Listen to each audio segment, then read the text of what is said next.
Esiet sveicināti radio nemieras klausītāji, radio nemieras Facebook sekotāji. Kādu laiku neesam tikušies. Liels prieks atkal ar jums tikties gan radio nemieras ēterā, gan arī Facebookā. Un šodien pie mums ciemos nemiera aktīvs apmeklētājs, vismaz siltajā laikā krietni aktīvāks, kā varbūt tagad mūzikas apskatnieks ar ļoti lielu pieredzi, Sandris Vanzovičs. Čau! Čau! Nu, sākam uzreiz, kā ar nemieru, kādas tev ir attiecības ar šo vietu. Jo, kā es saku, bija tāds laiks, ka tev varēja satikt gandrīz katru vakaru. Jā, viņi tagad ir nomainījuši darba laiku man neizdevīgā brīdī. Tāpēc tagad es esmu šeit retāk, jo vairs nav no 5, tagad ir no 7 laikam. Tad man tā bišķi neizdevīgāk. Bet es domāju, ka gan jau vasarā atkal labošos. Piestaigāšu biežāk. Ok, vasarā piestaigāsi biežāk, bet...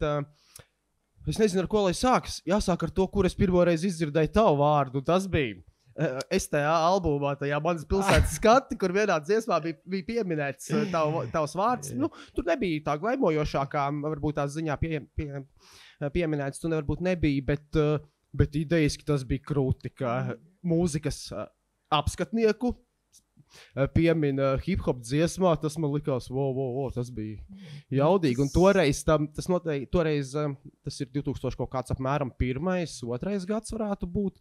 Un toreiz tam tavam amatam bija krietni lielāks svars un vispār mēdījam kā tādam, kas nav internets. Jā, jo tagad jau mainīsies šī situācija. Tagad jebkurš influencers kaut kur sociālos tīklos ar lielāku svaru nekā mūzikas apskatnieks, un ja mēs tā padomājam, cik tad to mūzikas žurnālistu vispār ir.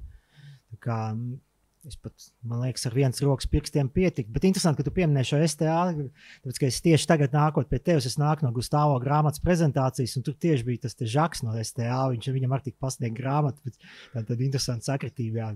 Tie džeki arī dzīvi, viss kārtībā, es esmu dzīvs, viņi dzīvi. Jā, viņi ir dzīvi, viņi tur apvienojās uz vienu pasākumu, bet es sapratu no viņiem pašiem, ka tas visticamāk varētu arī neatkārtoties vairāk. Jā, bet es domāju, ka atsevišķi viņi kaut ko turpinās, jo man šķiet, viņi kā cilvēki varētu būt tagad diezgan atšķirīgi, un gan jau, ka Kurceli joprojām turpinās kaut ko. Tā, ķeramies visam klāt no paša sākuma. Tu esi limbažnieks, es īpaši daudz limbažnieku nezinu, es zinu, kuģis ir no limbažiem. Jā. No Limbažiem ir Artūrs Jēnots, hip-hop mākslinieks, dzejnieks, un no Limbažiem nāk arī kaut kāda daļa no leģendārās grupas puse H, puse V, tiem džekiem. Tiem, nē, mums ir, katrā ziņā mums uzreiz iedomājas, ka Artūrs Krūskops, Latvijas labākais aktieris no Limbažiem, un ir daudz, tagad man tā ātrumā tā pateica, samulsināja īstenībā, jo ik pa laikam kaut kur uzrodas cilvēki no Limbažiem, bet... Mums bija, mūsu grupām bija, tolaik bija Only Black, tikai melns, Blissful, kas bija tāds postgrunge. Jā, starp citu, šā brīža es uzskatu labākais šā brīža Latvijas ģitārists sesijnieks Jānis Kalničs no Limbažiem. Un viņa bračka Valdemārs arī spēlē, Sonika bija, kā tas nosaukums viņam bija gar un garš. Tā kā ir mums tur cilvēki. Tajā laikā, kuru tu tagad piemini, bija arī vietas Limbažos, kur spēlēt, jo tagad es zinu, ka pēdējos kaut kādus mēram gadus 5 tur ir tas Slim Biskvits. Jā, tas ir, tur grupas skara džeki tur ņemās, bet tā jau konkrēti, spēlēja te pašā kultūras namā, spēlēja Jaunradas namā, bija festivāls Putnu diena vai Putnu dienas, kas bija tāds regulārs, tur kā tas festivāls bija ļoti labs tādā ziņā, ka viņš bija ziemā. Atbrauc mums pat grupas no Ungārijas, kuras nosaukumu tagad neatceros, un spēlēja arī diezgan nopietnas mūsējās komandas. Tad bija vasarā pilsētas svētku ietvaros, bija tāds zivju zupa bija.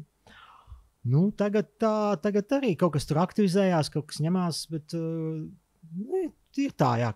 Kaut kāda kustība mūzika arī tur notiek arī tagad. Bet jā, tas klubs Slim Biskvits, tur gan viņš nav tā regulāri, bet man šķiet, vai tik ne šīs nedēļas nogalē, vai nākamās pat Inokentijas Mārpils spēlēs. Un tas ir forši, ka ir vēl viena vieta Latvijas kartē, kur nav īpaši daudz tie punkti, kur roka mūzikai, alternatīvai mūzikai braukt un spēlēt. Jā, starp citu bija arī 3 gadus vai 2 vismaz, vai 3, laikam notika festivāls Slim Biskvits. Tur jau tas bija vispār tāds ritīgi alternatīvā roka pasākums, tāda ievirza. Bet tas viss ir atkarīgs būtībā, jebkurā pilsētā tas viss ir atkarīgs no entuziastiem, kas tajā dzīvo. Ja tur, teiksim, noteicošais pieder, piemēram, alternatīvās mūzikas interesantiem, tad tur būs šāda mūzika, ja tur roks būs vai hardroks, tad tāda, hip-hops atkal viņam sevi velk. Tā jau tas iedvesmojās no draugiem, no cilvēkiem, tā piesaista to visu, tā veidojās. Kāpēc, piemēram, kādreiz bija Jelgava, bija metālistu pilsēta, kāpēc Cēsis bija, es joprojām uzskatu, ka Cēsis bija metālistu galvaspilsēta tajā laikā. Tā visa tā komūna tā veidojās, lai gan, nu, cik tur tālu Valmiera vai Limbaži. Bet, piemēram, Smiltenē bija daudz metālistu, vēl kā mazāk. Nu, tā interesanti geogrāfiski tas viss krīt. Jā, pieminēja Cēsis. Cēsis, viņi atkal atgūst spēku. Festivāls Zāģis šogad jau 3. gadu norisināsies. Kur tikko metāla mūzikas gada balvā arī. Viena no balvām tika tieši viņiem, Cēsiniekiem, grupai Procession. Tie jau būtībā tie paši vien ir, jo Zombie Festu, kas bija Zāģis, tagad viņš sauksies Zombie Fests, rīko šis zombis no grupas Procession. Tad tā vecā gvarda arī to visu taisa tur augšā. Kā viņiem iet šobrīd ar tādu, teiksim, jaunās paaudzes mūziķiem, man grūti pateikt, bet kādreiz tur bija vienkārši, tur nebija, tur caur autostē nebija iespējams iziet, lai tu neatbildētu uz eksistenciāliem jautājumiem, vai tu Zāģi mīli. Un ja tu nemācēji nosaukt Judas Priest pēdējos albumus, tad tu varēji arī turienes neaiziet. Okay, kurā laikā tu sāki rakstīt? Jo es meklēju info, man liekas, nekur es neatradu. Cik sen tu esi sācis pievērsties rakstīšanai? 20 gadi? Vairāk kā 20? Noteikti vairāk, jo esmu neatkarīgās rītavīzes štatā, es biju 25 gadus.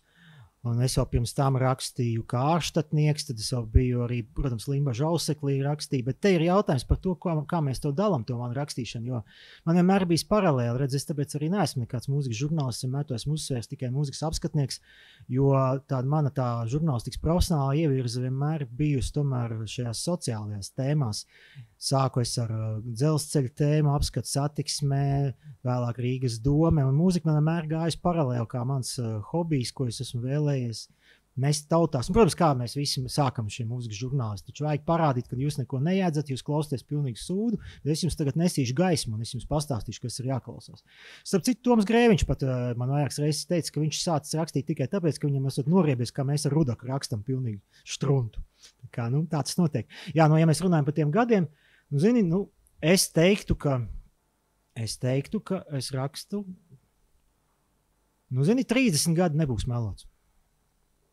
Bet toreiz bija jābūt diezgan drosmīgiem tiem, kas ņēma pretī šādus te jaunus, anarchistiski noskaņotus, topošos apskatniekus tiem mēdījiem. Toreiz, jā. Zini kā, toreiz īstenībā tas nemaz vispār nebija ne drosmīgiem, ne vienkāršiem. Es sāku patiesībā, šeit tas īstais stāsts, mēģināšu tā īsi izstāstīt, bija to, ka tolaik, un joprojām ir tāds mūzikas entuziasts kā Raitis Samets, šobrīd viņš arī savu grupu Mūža mešs ir izveidojis. Un viņš tajā laikā, kad viņš Rīgā dzīvoja, viņš veidoja tādu apvienību Pērkons un Daile, kurā viņš apvienoja dažādus tādus jaunos žurnālistus no kaut kādām perifērijām, kurus varētu mēģināt izbīdīt ar viņa, tiksim, sakariem un spēkiem, viņa publikācijas varētu mēģināt iebīdīt kaut kādā presē. Zinot to Raiti, kā viņš tur maniakāli ņēmās, man arī nav nekāds brīnums, ka man šķiet, ka man pirmā publikācija, es varu kļūdīties, bet ja mēs atskaitam to, kas bija Limbaža auseklī par kaut kādiem pilsētas svētkiem un tādiem, man pirmā publikācija bija žurnālā Pilsēta par grupu Slayer.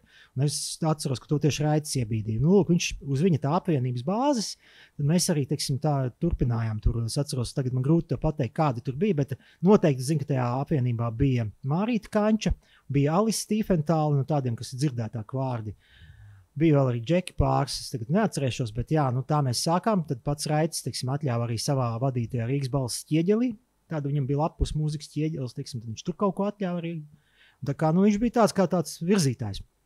Un kurā brīdī jūs beidzās tie labie laiki, kad jūs varējāt rakstīt par to savu gaismu, rakstīt par tiem saviem, jūsuprāt, favorītiem un lielajām lietām? Kurā brīdī tas beidzās? Patiesībā jau nebeidzās nevienu brīdi, tikai bija jāsāk, tad, jo tu vairāk strādā žurnālistikā, jo tu vairāk saproti, ka tas ir arī tāds, kā es saku, māksla, izlavierēt ne gluži, bet ir skaidrs, ka tev jāuzraksta par to, ko no tevis gaida lasītāji, tad ir jāuzraksta noteikti daudz par to, ko gaida izdevēji, un tad kaut ko pa būrsmu tu vari ierakstīt arī to, ko grib pats uzrakstīt. Un man īstenībā šajā ziņā man nav bijis tā, ka man būtu, jo es jau kā uzsveru, es ir mūzikas žurnālists kā hobija līmenī. Līdz to pašu es pat neatceros, vai man būtu kāds baigi regulējis par šo jautājumu. Protams, es pats apzinājos, ka nav jēga mēģināt, nevis nav jēga mēģināt, bet tu vari rakstīt par Cannibal Corpse vai Six Feet Under, bet agri vai vēl šis prieks beigsies, ka tev vienkārši pateiks, ka puisis, Vajag skatījumus tomēr arī. Ja? Jā, ka vajag. Tad jau redz, nebija, tu jau kā mūsdienu paudze runā skatījums. Ja, tad bija lasījums, bet vienkārši nevajag jau arī, tur arī izdevējs prasīs, kas tas tāds tev tur ir. Ja, ziņā, tā kā tur jāskatās, bet, žurnālistika jau tomēr ir arī, tas ir izdevēja bizness, kas tomēr, prasa ievērot zināms likums. Un viens no likumiem ir ekonomiskais. Tātad piedāvājums diktē pieprasījumu. Protams, es vienmēr esmu distancējies no šlāgera aprakstīšanas, bet kā pa brīnumu man to arī neviens nekad nav prasījis. Bet tā kā, savukārt rakstīt, piemēram, par popmūziku man nav ne mazāko iebildumu, jo es esmu diezgan plaša tādā amplitūdā. Es arī nav iebildumu pret popmūziku kā tādu, teiksim, es varu paklausīties izglītojušā nozīmē un es arī bieži aizēju uz kādu koncertu. Man nav būtībā tikai smagā mūzika jāklausās vai roks. Man patīk kāda enerģiska mūzika. Kurā brīdī notika tas, ka tās mūzikas sadaļas, kur tādas vēl ir portālos, viņas kaut kā nobīdījās aizvien zemāk, palikās jau zem izklaides un slavenības sadaļas, kur beigās ieejot blakām ir, Kombuļu Ineses kaut kādu piedzīvojumu, un tur pa vidu ir varbūt tava recenzija par Santmoniju jaunāko ierakstu, un tad tur vēl blakām ir teātra izrādes prezentācija. Tas kaut kā... Tas ir ar sociālo tīklu laikmetu ienākšana, tas tā arī notiek, jo tur ir vēl vienkāršāks. Piemēram, ja tu redzi, ka tev ir avīzē ir bijis, piemēram, tik un tik pārdot tirāžu, tik daudz eksemplāru, tad tu jau nevar pateikt, vai tā tirāža ir, teiksim, pieaugusi, tāpēc, ka tur ir ieraksts tavs, teiksim, tava intervija prātu vētru vai kādu citu iemeslu dēļ. Savukārt sociālo tīklu laikmetā viss ir vienkārši līdz nelabumam. Tu redzi, cik tev ir klikšķi, cik tev ir izlasījuši. Ja nav lasītāji, nav arī piedāvājumi. Tieši tik vienkārši.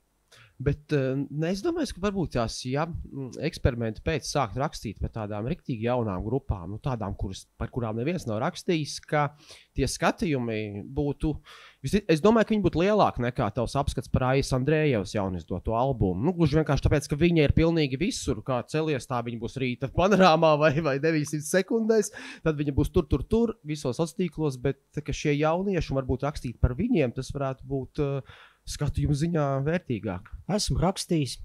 Tā nav. Vienīgais tas, ka piemēram, tādiem jauniešiem varbūt tā rezonance ir lielāka. Piemēram, spilgts piemērs tagad es uzrakstīju recenziju par Valkas jauno grupu Kapsvētki. Tur tiešām jauni čeļi, un viņiem bija rezonance, viņiem pašiem bija prieks.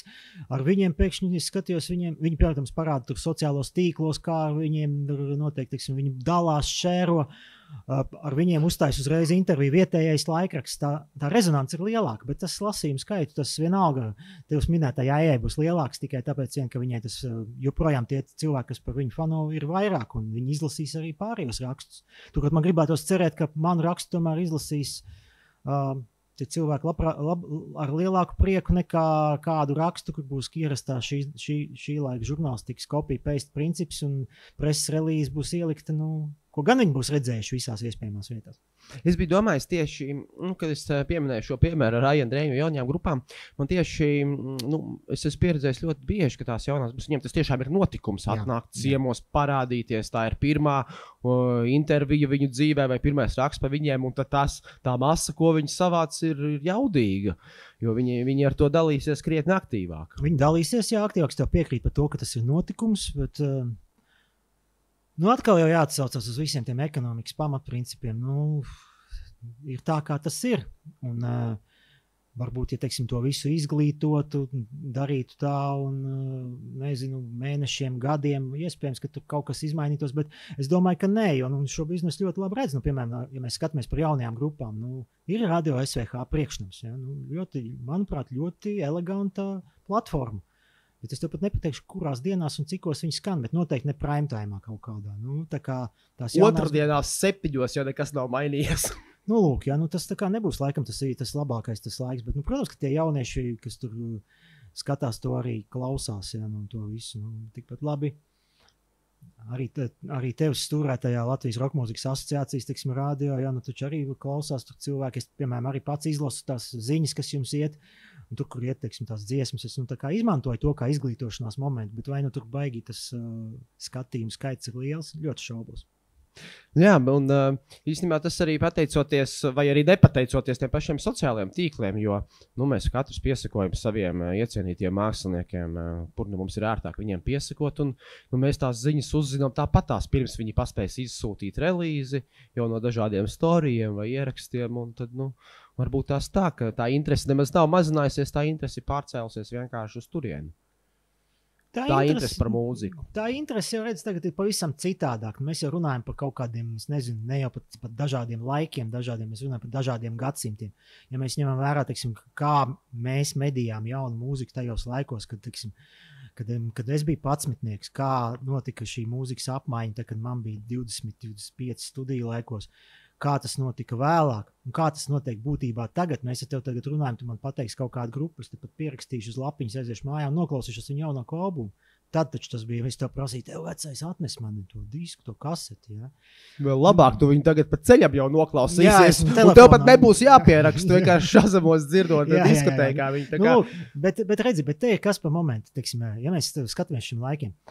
Protams, ir baigi forši tas, ka tu, teiksim, var Spotifyā, es tagad gribu jaunāko, teiksim, tur albumu, tur noklausīties, un zinu, tur, piemēram, Linkin Park izlasa iznāks kaut kādā aprīlī vai kas, es piefiksēšu aprīlī, paklausīšos.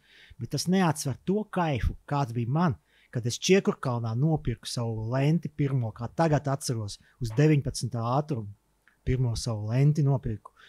Vienā pusē bija Udo Animal House, 87. gads, un otrā bija AC/DC Hitseeker bija Blaupio video 88. Man pat lenčnieks nebija īsti, es braucu uz mājām ar tā vilcienu uz Limbažiem.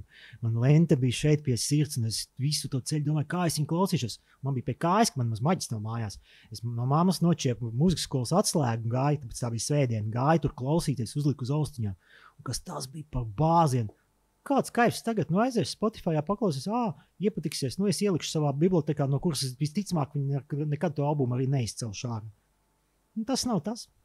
Tas nav tas, bet kā tu pats tagad, kā tu klausies un kā tu klausies Spotifyā, tu klausies noteikti arī diskus, jo tā kā tu esi arī tev ir liela pieredze zelta mikrofonā, tad es zinu, ka tev arī kaut kādi pāris metri ar diskiem. Pa zelta mikrofonu tur vēlāk parunāsimies, bet kā tu tagad klausies, kur tev ir visērtāk? Visdažādāk. Sāksim ar to, ka man tā klausīšanās redz ir stipri savādāka, jo pirmkārt, man ir jāklausās daudz to, kas man ir jāklausās, par ko man jāzina, vienkārši par ko man jāzina, vai varbūt par ko man jāuzrakst. Tad ir otrs, ka man ir tomēr arī pamatdarbs, kur laikā es klausīties varu tikai kaut ko fonā, tas ir radio tātad, un turklāt neuzbāzīgu radio, tad mēs, tādu, kuras nebūs tā kā, kas tas tāds bija, kaut kas, lai tur grab.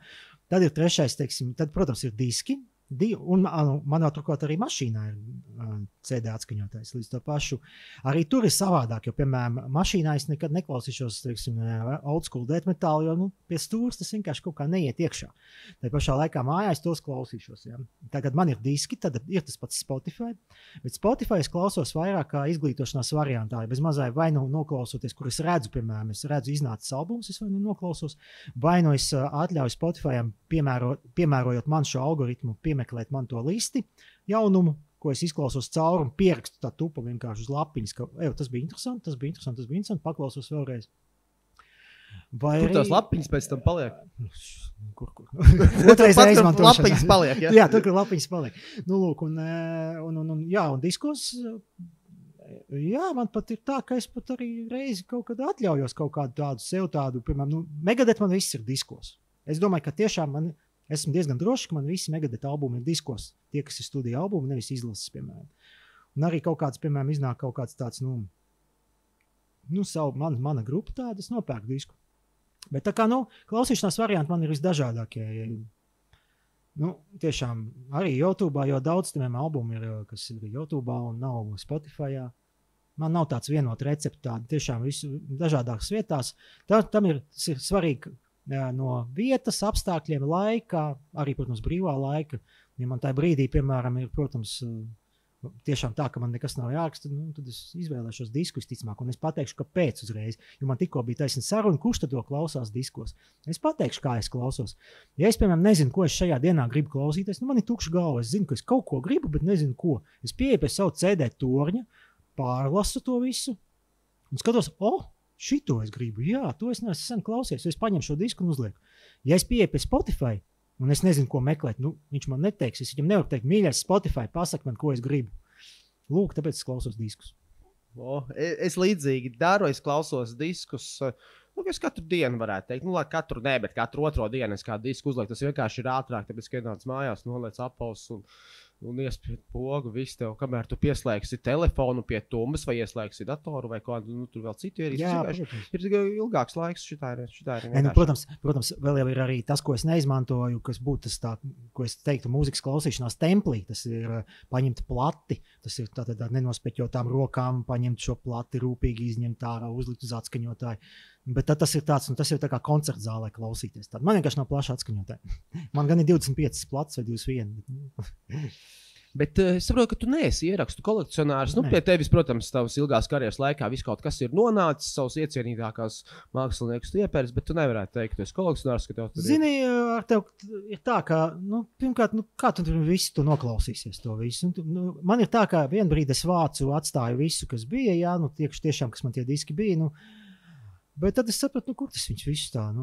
Līdz to pašu kaut kad pirms 2-3 gadiem es kādus 400 diskus aiznesu uz otro elpu. Tā saucās, jā? Jā. Tur es aiznesu vienkārši. Jo sirdsapziņa man neļauj izmest mūziku. Tā vienkārši. Es aiznesu tur. Bet man joprojām ir latviešu mūzika, kas man, teiksim, ir iedāvināta diskos. Tur gan es domāju, ka man skapī limbažos ir viss, kas man ir bijis. Jo to es kaut kā tomēr es uzskatu, ka, teiksim, tā latviešu mūzika, kamēr es vien varētu. Bet redzi, jā, tu saki, neesmu kolekcionārs. Es varbūt tāds būtu, ja man būtu šī telpiskā rocība.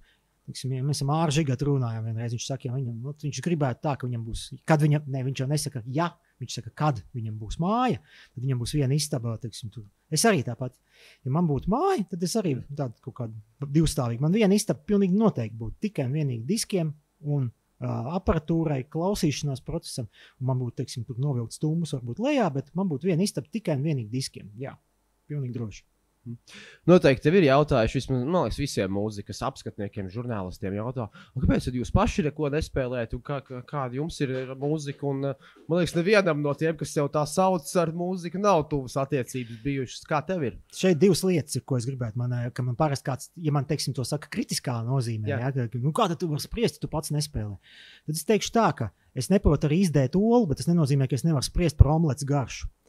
Bet, savukārt, ja mēs runājam par to mūziku, man ir krustām šķērsām, man visi radinieki ir, man ir dziedātāji, diriģenti, mūzikas literatūras skolotāji, klavieru skolotāji un akordeonu pedagogi. Un tā kā, man šķiet, es esmu tā piezīdies ar viņu gēniem, ka man pašam nemaz nav jāmācās. Un tā, ka es neesmu neko apgūs, esmu tā kā, tādā, kā tu saki, pašmācības ceļā daudz ko arī apgūs no šīs mūzikas. Pats es neesmu spēlējis. Jo pirmkārt, man bija pusauģi gados, protams, ka man bija tas dumpiniecisks, un man abi senči māca mūzikas skolā mūziku, un ko tad es te tagad iešu te tā, ja? Man arī īsti nebija laiks, es biju diezgan nopietni šahu aizrāvies tajā laikā, es spēlēju diezgan, cik nopietnā līmenī, bet diezgan nopietnā līmenī. Tam visam vēl laiks, protams, arī kā jau bērns bija slings pēc suņa. Kaut kā nesanāca, lai gan man bija pa laikam tādas domas, bet tā es arī, jā, es pat neesmu mūzikas skolā gājis. Ja neskait to, ka es kā mazs bērns esmu mūzikas skolā visu laiku atstāts klasē mūzikas literatūrās pie mammas, un tāpēc es varu pilnīgi droši nakts laikā tev pateikt, ka Haidnam ir 104 simfonijas. Ok, ko jāpieķerās arī noteikti zelta mikrofonam, tas ar pavisam drīz 8. marts šogad. Es pat nezinu, ar ko jāsāk. Tu tur arī žūrijā jau gadus daudzus, kaut kādus 11 gadus. Žēl, ka es nezinu, cik man tiešām arī pašam būtu interesanti, cik gadus, bet es nekur vairs nevaru atrast, kad es biju pirmo reizi. Bet tiešām 11, to esmu droši. Ar ko šis gads izceļās? Manuprāt, tajā mūzikā, kas ir roks, metāls, alternatīvā mūzika, nav tā, ka aizdītais gads ir bijis tāds ierakstu ziņā vērtīgs. Nē, ir tur, protams, vērtīgi ieraksti, bet tas nav lielākais gads. Tas nozīmē, ka šis būs. Es nezinu, kā mēs skatāmies uz to, kas ir vērtīgs, kas ir daudz. Piemēram, skaties, metāla mūzikas gada balvā bija, ja nemaldos, 14 vai 12 albumi, no kuriem tikai, man liekas, kādi neliela daļa pretendēja arī uz zelta mikrofonu to kategorijām. Ja? Tā pašā laikā tur ir ļoti daudz ko no kā izvēlēties. Un beig galā tās jau nav nekādas olimpiskās spēles, kurā jāpiedalās stiprākajiem, tur jārīko. Kas grib, tas piedalās, tā mēs vērtējam. Pašiem mūziķiem tas ir notikums, tiem, kuriem tas ir, kuriem nav, tad viņi tur nepiedalās. Līdz to pašu tur vērtēt kaut kā tādā veidā, vai tas ir bagāts gads vai nē. Pēc manām domām, mūziķi vispār to ļoti jocīgi uz šo pasākumu skatās, tur tādām bezmaz noliedzošām lietām, ka mēs jau tur to balvu nedabūsim. Tā, tas jau nekas, bet tas, ja tu piesakies, tad tas nozīmē, ka par tevi uzzinās. Katrā ziņā nebūs neviens tāds cilvēks, kas tāpēc tev noklausīsies un visiem ies tagad uz ielas teikt, šito gan neklausīties, tas ir baigais sūds. Viņš noklausīs, un ja tu no tam žūrijas, 14 žūrētājiem, kas, piemēram, nejaušā kārtā būs tevi dzirdējis, un viņam iepatiksies, viņš stāstīs par to apkārt un citiem, un tas ir attīstībā, iet viss tavā attīstībā. Ja tu, protams, to vēlies, var jau spēlēt tikai arī savai mammai, tētim un pagalam džekiem. Ja mēs atgriežamies pie tavu jautājumu, es nezinu, Man vienkārši likās tāds tukšāks gads, ja iziet cauri tiem tur iesniegtajiem darbiem. Protams, ka tur, kā tu saki, tie nav visi mākslinieki tajā nepiedalās. Vai tu tā var ļoti tā vērtēt? Teiksim, labi, rokā, metālā tagad varbūt tā kā... Bet labi, vai tad pagājušajā gadā, kad vinnēja Bēdu brāļi, mēs varētu teikt, ka tur bija milzīga konkurence, teiksim tā, ka tur, man gan, protams, es gan būtu pagājušajā gadā citus, teiksim, teicis, ka citi ir vinnētāji labāks šis albums, bet ne par to stāsts. Manuprāt, ko tā īpaši atšķirība tāda nevar būt, nevis tā, ka nevar būt atšķirība, bet tā, ka tur būtu kaut kāds tāds baigās atšķirības, ir kaut kas vairāk, kaut kas mazāk, kaut kas tur niansēs, tāds tas gads ir. Es kaut kā sen vairs to tā nemēģinu tā drausmīgi kritizēt šo visu pasākumu. Tāds pasākums ir. Vai te mums ir labāks? Nē. Labāks mums nav pagaidām, labāku pasākumu mums nav. Tu pieminēji pats, ka tikko bija metāla mūzikas gada Baltika aizdīti, ka tur iesniegtie 14. Man liekas, ka bija 14 albumi, jā, bet ka ļoti maz no tiem ir iesniegti zelta mikrofonā. Un kāpēc tā? Jo pirms kāda laika, pirms gadiem, apmēram 10, pat varbūt īstenībā mazāk kā 10 gadiem, līdzīgi bija hip-hopā, ka tur viņi ļoti boikotēja šo te balvu. Tur pateicoties tam, ka tā kategorija tika apvienota ar dēļu mūziku bieži un neiedziļinoties tajā, kā šīs kategorijas tiek apvienotas vai neapvienotas. Vienkārši ierakstu skaits bija neliels, bet tagad hip-hop mākslinieki ir vieni no aktīvākajiem iesniedzējiem. Metālisti kaut kā tomēr nav. Daļai ir tas, ka viņi uzskata, ka viņiem vienā katlā roku teiksim, nav ko darīt. Varbūt arī varētu piekrist, jo, piemēram, šogad arī bija, piemēram, nevis bija, bet tās kategorijās, tad fināla pieciniekā ir Lapsene, ir Nostra un Netika Procession. Tie tomēr 3 pilnīgi radikāli atšķirīgi. Un vēl pieciniekā ir All Day Long, kas arī vispār vēl jautājums no kādas, teiksim, žanra, ne? Tādi spēles noteikumi ir. Es saku vēlreiz. Es domāju, kāpēc metālisti nepiesaka, tāpēc, ka viņiem liekas, ka viņi, vienkārši viņiem nav nekādas izredzes, ja tur patās tāpat kategorijā ir Dzels Vilks vai Ivo Fomins. Bet es saku, vai tad tas ir tas, par ko es minēju, vai tad jūs piedalāties tāpēc, lai vinnētu, un ko tad jūs to statuēt domājat darīt tālāk? Tiksiet, ja tiek tā grupa pieciniekā, tas vispār ir labākais, uz ko var cerēt. Kāda starpība?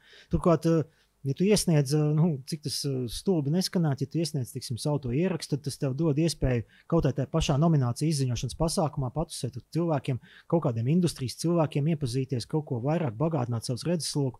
Es nezinu, es neredzu to mīnusu, kas notika, ja tu šo savu albumu iesniedz. Labi, es zinu, ka, piemēram, bija tur, piemēram, terora aktivatori, viņi tur sabijās, tā, ka viņam ir viena dziesma, ja nemaldos krieviski, ka katrs to skatīsies un tā, un tad tā. Bet es vienalga, es nezinu, man nav argumentācija, kāpēc, piemēram, kāpēc neiesniegt, un tad, kad tu tur nevinnies, tas, ko es minēju, īpaši tagad taču nav pat iesniegšanas maksa nekādas, ka tu vispār neko nezaudē. Savu laiku nosūtot e-pastu?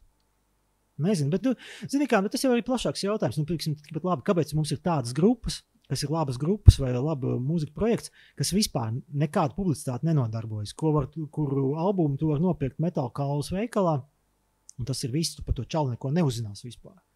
Kam tad viņš raksta šo mūziku? Sev? Es nezinu, bet acīm redzot, tas ir, teiksim, šī konkrētā cilvēka, muzikanta, tāda viņam ir pieeja, viņš tā to redz, ka viņš grib radīt šo mākslas darbu pēc viņu. Viņš negrib, lai to kāds vispār klausītos vai vērtētu. Viņš ir tāds, jaunradzes pārstāvs. Dažādi jau var būt tā motivācija. katram iekšā neielīdīs. Tātad metāla mūzikas gada balva, tā ir viena no balvām, kur tu esi žūrijā. Tur ir bišķiņ savādāk, laikam, kā zelta mikrofonā. Nu, loģiski, tur žūrija ir krietni mazāka, bet kā tur tas notiek? Nu, ja zelta mikrofonā tur ir vienkārši, tur ir žūrija apmēram 45 līdz 50 cilvēku, laikam kaut kāds tāds cipars. Kā tas notiek metāla mūzikas gada balvā? Tur ir tā, ka tur ir žūrija, kas vispirms nosaka to, ko vispār laist uz balsošanu. Teiksim, kaut kāda izvirza savu top 5 vai top 3, un tad laiž uz balsošanu. Un tā tiek skaitīts, tur bezmaz koeficients jau gluži nē, bet tā, kāda ir tā žūrijas vērtējums, un tiek skaitīts kopā ar klausītāju vērtējumu. Šogad klausītāji bija apbrīnojami paklausīgi, nobalsoja gan arī tieši tāpat, kā mēs bijām to arī mēs izvērtējuši. Tā kā nebija gan arī nekāda domstarpība, un arī šie fake balsotāji bija ļoti maz. Tā kā sakrita mums būtībā ar klausītāju vērtējumu.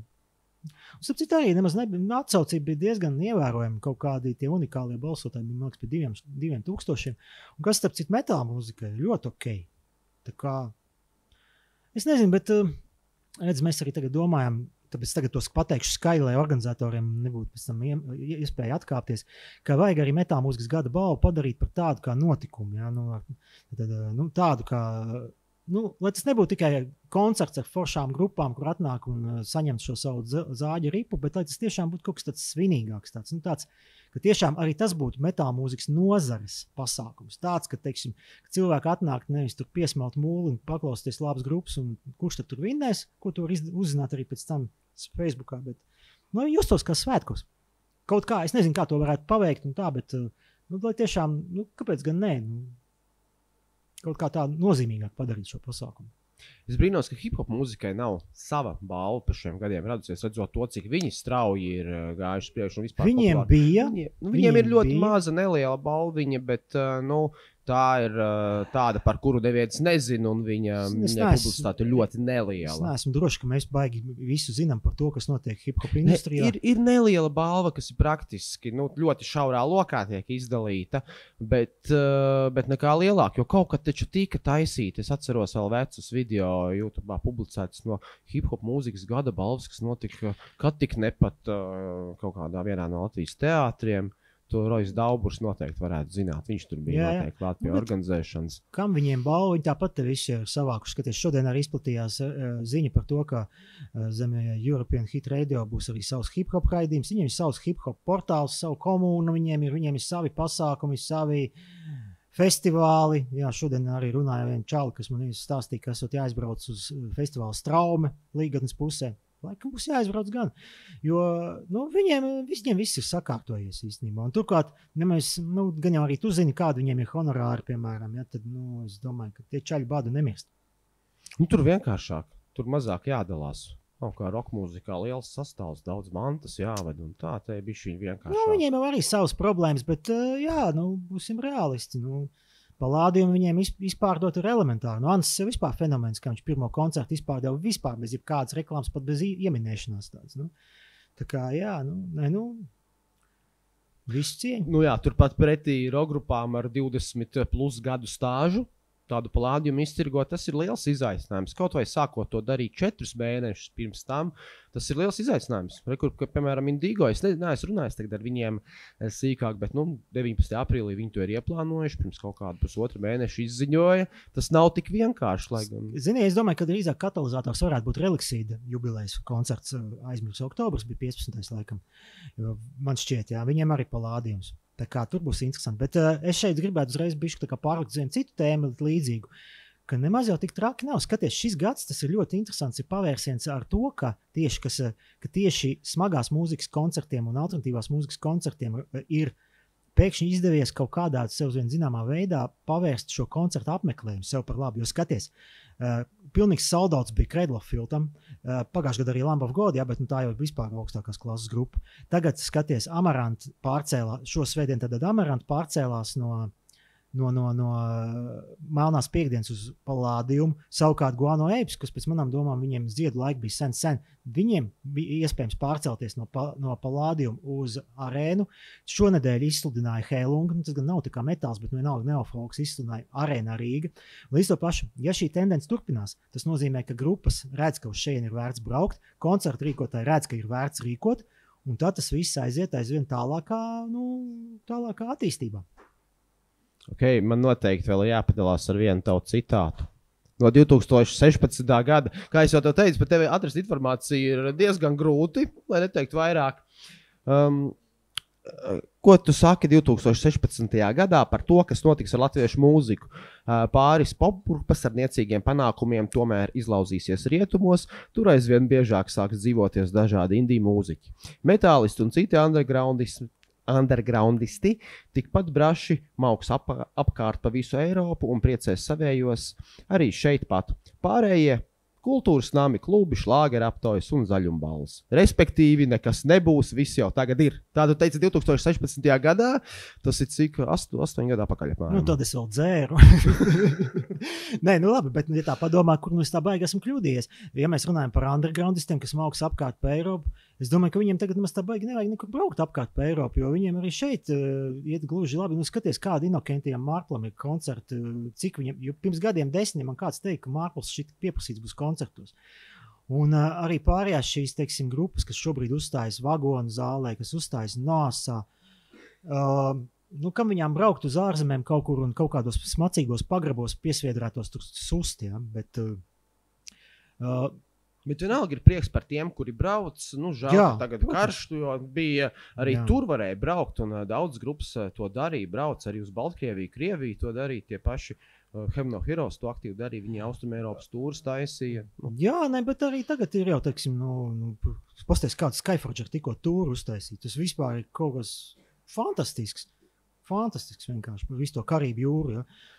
Tāpatās jau braukā jau vēl dažādi, piemēram, tikko es ar Less Attitude Spectralis runāju, viņiem arī būs kaut kāds par ārzemēm, labi, viņiem bišķi cits variants, jo viņi jau pa pusē tur francūzus arī spēlē, bet tāpat izbraukā jau, tikai man jautājums, vai šīm grupām vispār to gribas darīt, jo, ko viņi tur ķers tajos ārzemēs tā pa lielam, grib uzspēlēt, tad uzspēlē, bet un par tā pāris popgrupām, kas ar niecīgiem panākumiem izsitīsies, tur gan nekas nenāk pat prātā, kas bet šeit, man liekas, arī ir tas pats, šeit atbildi ir uz to, ka priekš kam viņiem kaut kur izsisties rietumos, priekš kam viņas arī šeit labi barot. Es uzreiz tev varu pateikt, ka, piemēram, man savā pamatdarbā ir arī, teiksim, saskarsme ar korporatīvo pasākumu rīkošanu, ja.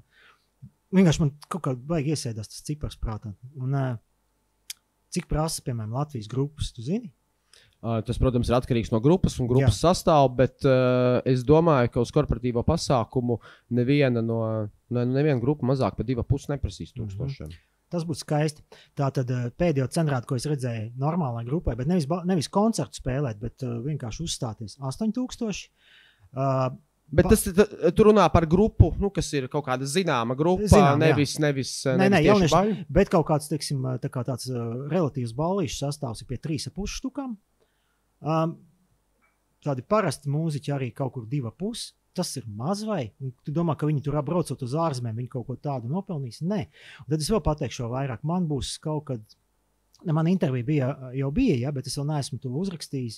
Būs intervija ar Māru, kas, kā zināms, likvidējās šī grupa un tagad atkal atjaunojās. Un viņiem būs koncerts 25. marts. Jā, manuprāt, 25. Jā. Un lūk, un Māra man stāstīja, kā tad viņiem iet ar šiem rietumu koncertiem. Zini, es biju šokēts par to, ka īstenībā tas viss, viņi arī tā tiešā tekstā pateica, jums tas no malas liekas, ka viss ir baigi, back to return, viss ir baigi labi. Tā nemaz nav.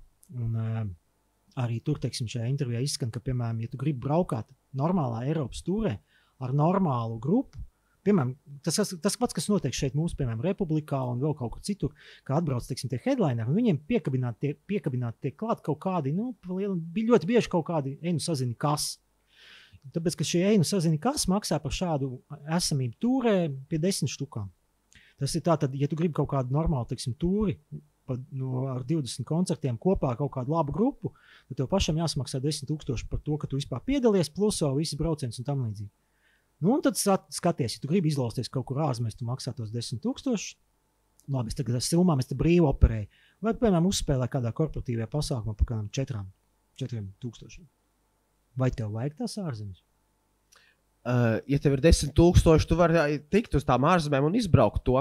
Bet, ja tu esi nepopulārs un nevienam nevajadzīgs, tu tās 4 šeit nedabūsi Latvijā.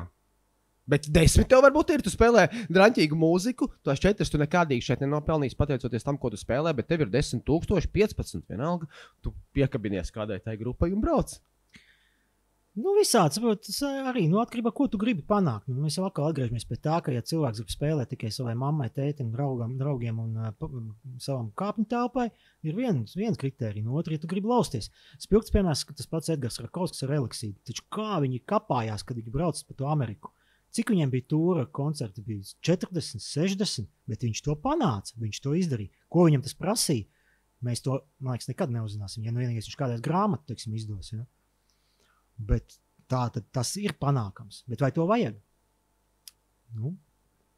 Tas noteikti jājautā viņam. Un, rudenī viņam gribot, negribot, būs jāsāk daudz un aktīvi runāt, atkal parādīties. Jā, tevis pieminētās grupas Eliksīda atgriešanās saistībā. Tu pats pieminēji tikko grāmatu. Tu pats esi domājis par grāmatu?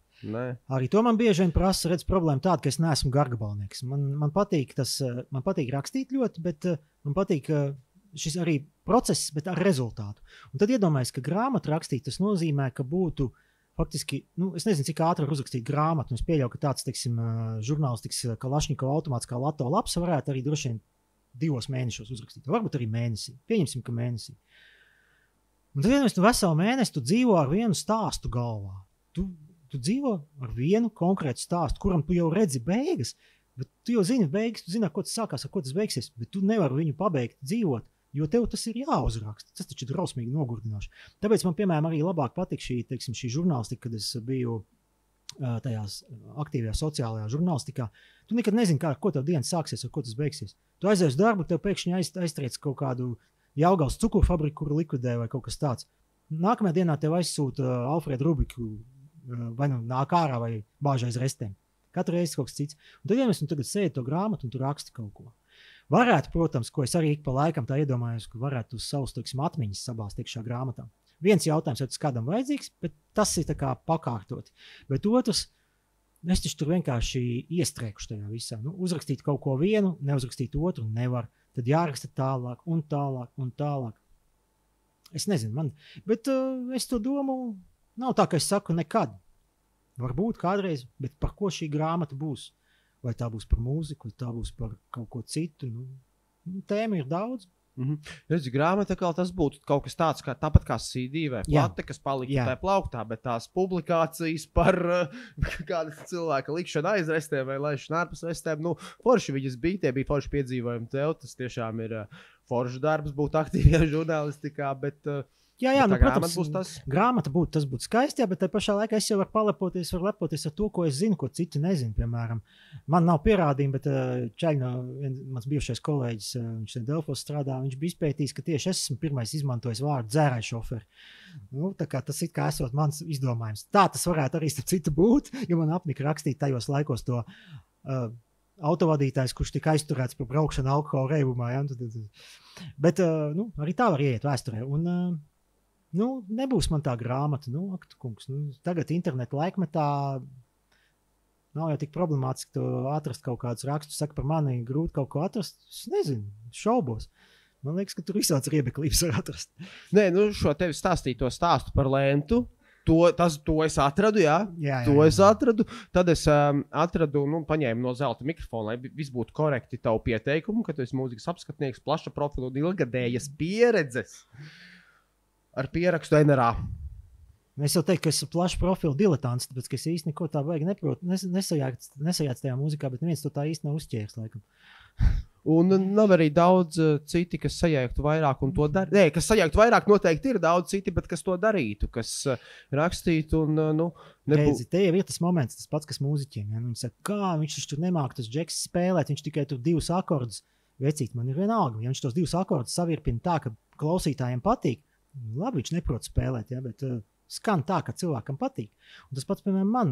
Es te nevarēšu, teiksim, aprakstīt tik smalki kā Jānis Žilda par oktāvām un tur septakordiem, ja, bet es uzrakstīšu tā, lai būtu vienkārši. Tā, kā es to redzu, tā, kā es to saprotu.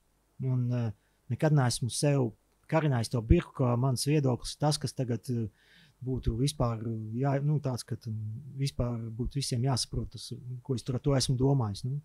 Es būtībā rakstu kā blogeris gandrīz varētu teikt. Ja kādam tas interesē un kāds to lasa, ļoti labi. Bet es absolūti neuzmetos par baigo speciālistu. Kad citreiz galīgi man uznāk sadomazohistiski prieki apstos, ko tur kāds kaut ko atkal iekomentējis par manu rakstu. Ja, ka viņš atkal neko nesaprot un kā tur kas, un tur taču pavisam tā. Liecieties mierā, es rakstu kā vienkāršais mūzikas līdzjutējs, var teikt.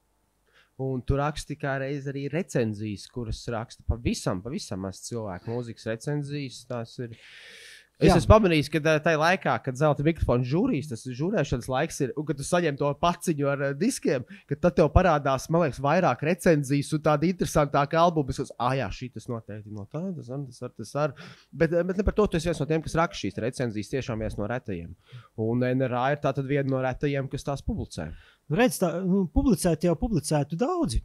Arī mūzikas saulē arī recenzijas ir tādas īsas, ja, bet savējot recenzijas par viņiem, te ir divas lietas. Pirmkārt, tas ir baigais darbs, jo tev ir pirmkārt tā grupa, tev par viņu jāizlasa, tev par to jāuzzina, tev jāsaprot, kur viņi rakstīšies, informācija jādabū. Tad tev arī rūpīgi, tev arī tā doma jāpamato. Un tev jāņem vērā visu laiku ir tas, ka tavs subjektīvais viedoklis nav noteicošais, jo, kā jau Majakovskis kādreiz rakstīja, zvaigznes iededz, kādam tas ir vajadzīgs. Šo grupu kaut kāds cilvēks klausās, viņš grib pamatot tavu viedokli izlasīt. Un tad tas viss aizņem baigo laiku. Un būsim reāli, žurnālistika ir slikti apmaksāts hobijs. Manā gadījumā praktiski vispār neapmaksāts hobijs. Tātad, kāpēc man tērēt savu laiku? Un otrs, ka par tām recenzijām daudzi no žurnālistiem, es pat teiktu, ka man pat šķiet, ka jau pat lielākā daļa, ja ne pat visi, viņi vienkārši neraksta par albumiem, kas viņiem nepatīk. Un tad līdz to pašu viņi uzraksta recenziju par to, kas viņiem ir iepaticies. Bet tā nav recenzija. Ja tu raksti tikai par to, kas tev patīk, tad tu faktiski esi uzrakstījis, jebkurā gadījumā ar nelielu kritikas devu slavinošu rakstu par sev iepatikušos albumu. Es tā nedaru. Es rakstu gandrīz par visiem. Tagad, diemžēl, varbūt ne diemžēl, bet praktiski par visiem latviešu mūzikas albumiem. Izņemot šlāgeri, izņemot bērnu mūzikas albumus, akadēmisko vai kaut kādu instrumentālu, kuras vienkārši elektronisko, ko es vienkārši, tur man nav zināšana nekāda. Bet tas ir baigais skaits arī šajos žanros, kuros tev ir zināšanas. Rokā, metāla, alternatīvā, tāpat popmūzikā, indiju un visā tajā. Tas vienalga ir baigais albums skaits, kas tev katru gadu jāapskata. Ja tu gribētu apskatīt tiešām katru, ja varētu apskatīt. Es arī cenšos tiešām apskatīt katru, bet es nezinu, man tas ir tavā brīvā laikā. Tu taču, piemēram, ja tu kaut ko noklausies vai tu kaut kāds piedzīvojums, cilvēks jau tā iekārto, cik viņš grib ar kādu padalīties. Es nenāku, piemēram, uz nemieru stāstīt visiem kristīniem uz nerviem par to, kāds labs albums ir Procession iznācis. Ja? Es uzrakstu to un lasiet to.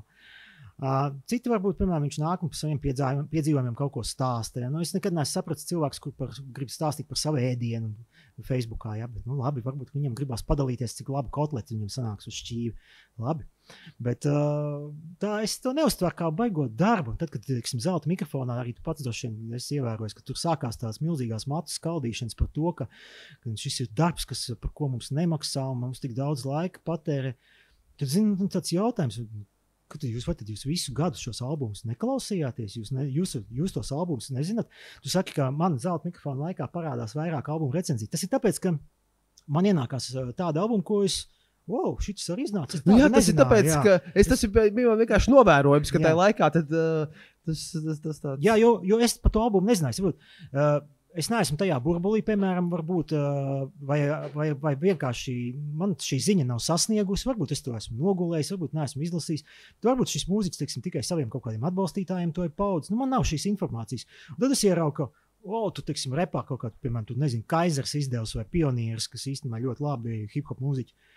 Jā, es uzrakstīšu. Tas nekas, ka viņam albums iznāca tur aprīlī. Atceros, ka es īstenībā šādi atklāju Vulturu priekš sevi. Superīgi mūziķi, superīgi vienkārši visiem iesaku. Jo viņi sevi pozicionē kā elektroniķi. Un es domāju, ko tad es tur elektroniku klausīšos. Bet es vienkārši zināju viņu pēc zvaigznāju laikiem, ka tā ir interesanta jaunā mūziķa. Domāju, paklausīšos. Super. Es uzrakstīju, lai gan viņai albums, man liekas, iznācis bija gada sākumā. Man tas tā kaut kā neiespaido tā vajag. Bet, es laikam pārlecu par vienu tēmu, bet tas par to mūzikas žurnālistiku, ka cilvēki, viņi vairs neraksta būtībā, viņi neraksta kritiku, viņi neraksta tādas lietas, Nu, protams, no vienas puses, kāpēc tev lekties ar šo mūziķu, kur tu rītdien satiks uz ielas? Ja? Man tas nebiedē, man tas neuztrauc.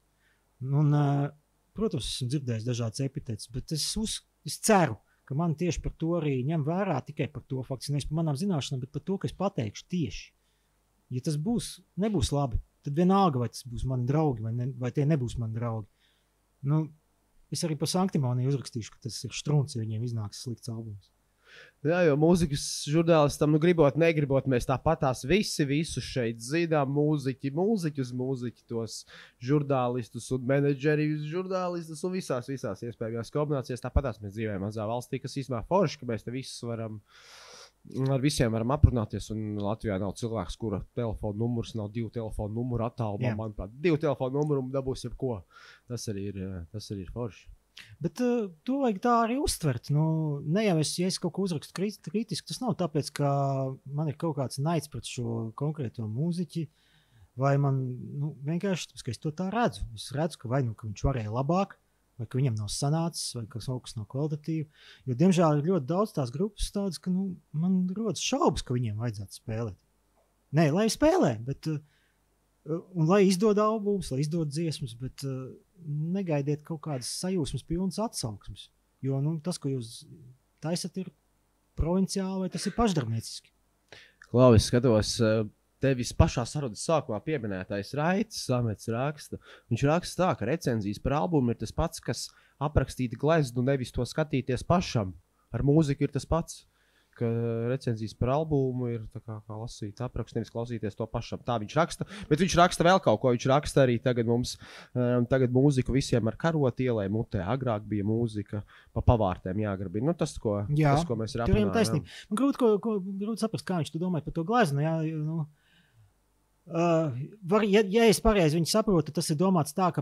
Tas ir domāts tā, ka, recenzija, izlasīt albumu recenziju, tas ir, pats, kas spries par gleznu, to pašam neredzot. Varbūt, es gan domāju, ka varbūt viņš domājas arī savādāk, ka, piemēram, es tagad skatos, teiksim, šo brīnišķīgo Vendijas darbu, un es iedomājos, ja man par to būtu jāuzraksta kaut kas. Es varu pateikt, foršs darbs, bet, lai es par to uzrakstītu, tas ir tā kā mēģināt aprakstīt savus sajūtas, ka tu redz, patiesībā visiem cilvēkiem lielākos patīk vai nepatīk, un tagad to argumentē, kāpēc tev patīk tas, kas tev patīk.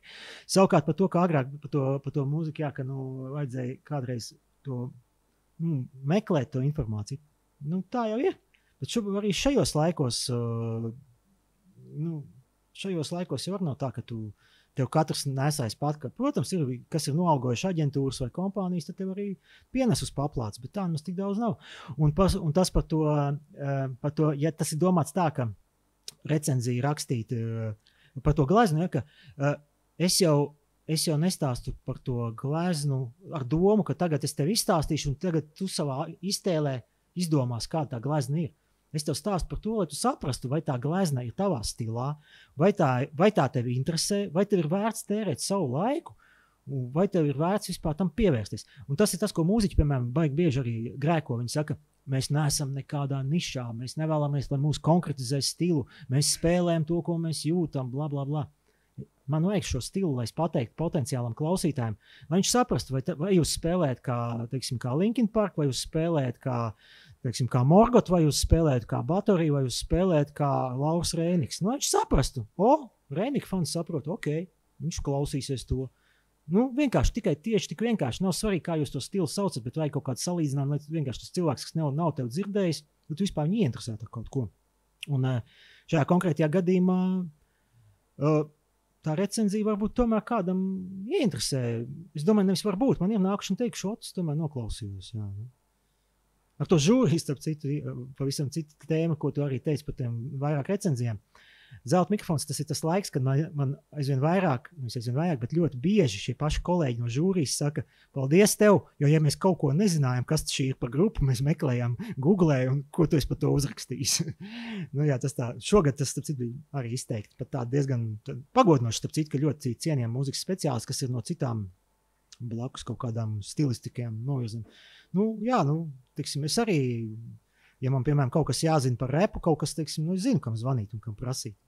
Tā, ja? Tā jau nevajag kautrēties. Super, un tu pagarājies mums atkal kaut ko, man liekas, raksta. Mūziķiem pašiem ļoti interesē albuma recenzijas, iekavās pasaulē, tā raksta Raidis. Arī pie mums, starp citu, un ir ļoti pagodinoši. Man pat, teiksim, zini kā, jebkurš labs vārds ir patīkams gan mūziķim saņemt no tā, kas aprakstījis viņu, gan man, kurš ir izlasījis. Man, piemēram, arī bija tā, ka man atrakstīja tur čaļi, ja, ka mamma izlasījusi manu recenziju, un tā ģitārista mamma un aiz aizkustinājumu raudājusi. Tu zini, es uzskatu, ka dēļ tādiem vārdiem vien ir vērts rakstīt. Ja, ka, kad ja tu cilvēkam spēj ar to sagādāt pat tādas emocijas, tas ir cīt kaut kas. Ko super, es tev teikšu lielu paldies. Varētu teikt uz atvadām, tad tiekamies zelta mikrofonā, bet es šogad netikšu, kaut kā tā sanāk. Tiksimies tad, kad tiksimies, vai nemierā. Nemiera festā. Jā, Nemiera festā, tas maija beigās, tas būs pirmais festivāls šajā vasarā. Es jau maija beigas jau pieskaitu pie vasaras, tiksimies tad, un lai tev šogad daudz forši koncerti, tu apmeklētājs, tu esi ļoti aktīvs, daudz albumu ienākās, un galvenais, lai pietiek laika tos visus aprakstīt, lai gada beigās tiem, kam vajadzēs palīdzību, ir pie kā vērsties. Jā, paldies. Super, paldies tev!